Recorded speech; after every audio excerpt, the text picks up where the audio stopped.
आज चर्चा करेंगे तीस्ता जावेद सीतलवार के हेराफेरी और देश के साथ गद्दारी के बारे में।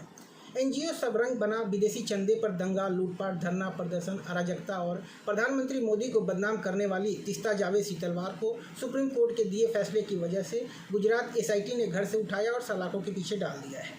पर यह कोई नहीं जानता कि ये देश जस्टिस AB सोनी का भी किरदार है।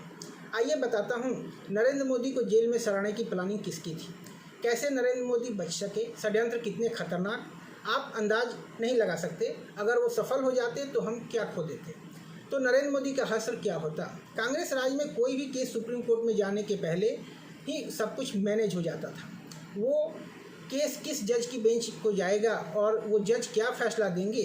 कांग्रेस की 70 सालों की सफलता का यही सबसे बड़ा राज है कि उसने मीडिया और न्यायपालिका सबको मैनेज करके अपना राज स्थापित किया।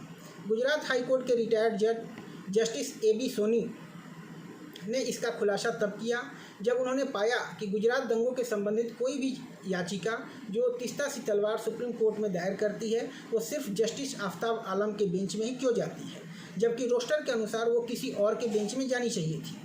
फिर उन्होंने और तहकीकात की तो पता चला कि रजिस्ट्रार को ऊपर से आदेश था कि तीस्ता का केस जस्टिस आफ्ताब आलम के बेंच में भेजा जाए और इसके लिए मास्टर रोल और रोस्टर को बदल दिया जाए। फिर उन्होंने और तहकीकात की तो पता चला कि जस्टिस आफ्ताब आलम की सगी बेटी अरुषा आलम तीस्ता के एनजीओ सबरंग में पार्टनर है और उस समय के कैबिनेट मंत्री और सुप्रीम कोर्ट के वरिष्ठ वकील कपिल सिब्बल की पत्नी भी उसी एनजीओ सबरंग में कार्यरत हैं। यह सब जानकर उन्होंने इसके खिलाफ चीफ जस्टिस को पत्र भेजा और जस्टिस आफ्ताब आलम कांग्रेस नेता और हिमाचल के तब के मुख्यमंत्री वीरभद्र सिंह जी की बेटी जस्टिस अभिलाषा कुमारी के 10 फैसलों की बाकायदा 8000 पन्नों में विस्तृत विवेचना कर भेजा और कहा कि इन लोगों ने खुलेआम न्याय व्यवस्था का बलात्कार किया है। इसके बाद ही इस गैंग को गुजरात के हर एक मामले से अलग किया गया। जिहादी भेड़ियों द्वारा गोधरा में हिंदुओं के नरसंहार अंजाम देने के उपरांत जब वे समझ गए कि अब हिंदू की जवाबी कार्रवाई करेंगे, तब वे तरह तरह के प्रोपेगेंडा करना शुरू किए, क्योंकि इन्हें विक्टिम कार्ड खेलना था और राज्य की मोदी सरकार को बदनाम करना था। प्रोपेगेंडा का नमूना देखिए। गोधरा में हिंदुओं के नरसंहार के बाद गुजरात दंगों में 1 मार्च 2002 को गोमतीपुर अहमदाबाद की रहमतनगर चाल खून से लथपथ भीड़ से घिरा एक दर्जी कुतुबुद्दीन अंसारी मरने से पहले एक कैमरामैन के आगे हाथ जोड़े खड़ा है। भीड़ उसकी हत्या करने जा रही है। कैमरे के सामने आंखों में आंसू भरे दया की याचना करते कुतुबुद्दीन का इस घटना के बाद कोई चित्र नहीं मिलता। चित्र देखने वालों का ध्यान कैमरामैन की हृदयहीनता पर नहीं गया। वह कितना क्रूर था जिसने इस मार्मिक घटना को व्यावसायिक उदासीनता से शूट किया। चित्र इतना मारक था कि इसने सबको चुप करा दिया, उन लोगों को भी जो प्रत्यक्षदर्शी थे कि दंगों को प्रयासपूर्वक अल्पसंख्यकों के विरुद्ध राज्य द्वारा प्रायोजित हिंसा के रूप में स्थापित किया जा रहा है। इस चित्र को लालू प्रसाद यादव ने बिहार विधानसभा चुनाव में मुस्लिमों को दिखाकर खूब वोट बटोरे और वे मुस्लिमों के सबसे बड़े रहनुमा बन गए। पूरे घटनाक्रम में चौंकाने वाला तथ्य यह था कि दर्जी कुतुबुद्दीन अंसारी जीवित और स्वस्थ था। तीस्ता जावेद टाइप षड्यंत्रकारी गिरोह ने दंगों में मरे दर्जी कुतुबुद्दीन अंसारी को दूर मुंबई भेज दिया था। गिरोह के सहयोग से वहां 3 वर्ष मजे से समय बिताया। वो अज्ञातवास में उसका एक ही काम था कि मीडिया और कैमरों से निरंतर बचकर रहना है।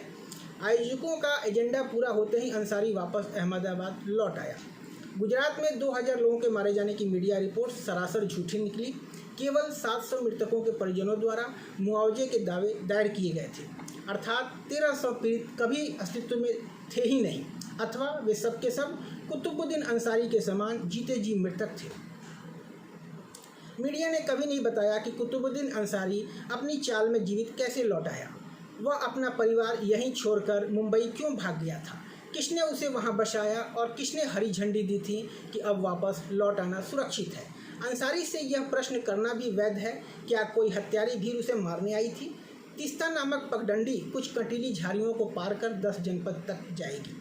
अगर जस्टिस MB सोनी नहीं होते तो कांग्रेस सरकार नरेंद्र मोदी को दंगों के मामले में फंसाने की पूरी प्लानिंग कर चुकी थी। कभी आपने राहुल गांधी, लालू प्रसाद यादव, सीताराम येचुरी, मायावती, अखिलेश, ममता, महबूबा और विपक्ष के नेताओं को एक दूसरे को चोर बोलते सुना है? नहीं, जबकि इनमें से कुछ को सजा भी हो चुकी है। कोई जेल में है, कोई बेल पर है और कुछ पर कोर्ट में मुकदमे चल रहे हैं। मगर ये लोग एक दूसरे को चोर कभी नहीं बोलते, परंतु मोदी जी पर कोई भी आधिकारिक आरोप नहीं है, कोई एफआईआर नहीं है, कोई मुकदमा भी नहीं चल रहा है और किसी कोर्ट ने किसी जांच का आदेश भी नहीं दिया है, उसे ये सारे नेता चोर बोलते हैं।